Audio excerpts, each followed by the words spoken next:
as it is a ethics-based question, and the competent authority has asked you to provide honest and confidential feedback. Let's see how many of you answered it ethically. Option number A says report the discrepancy. This is the best thing to do.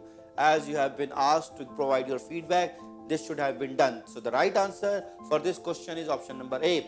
But option number B, let's see how many have selected option B. Ignore the request. Yes, you can, because as you are not mandatory to respond, but I believe the ethical answer is option number A. Option number C says deny the discrepancy. I think this would be the criminal act.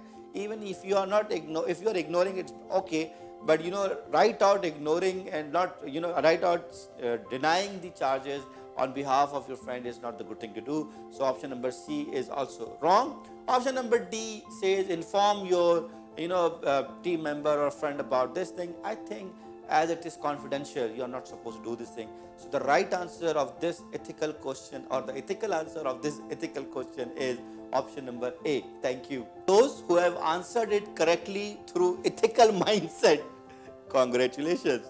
For others, I hope it helped.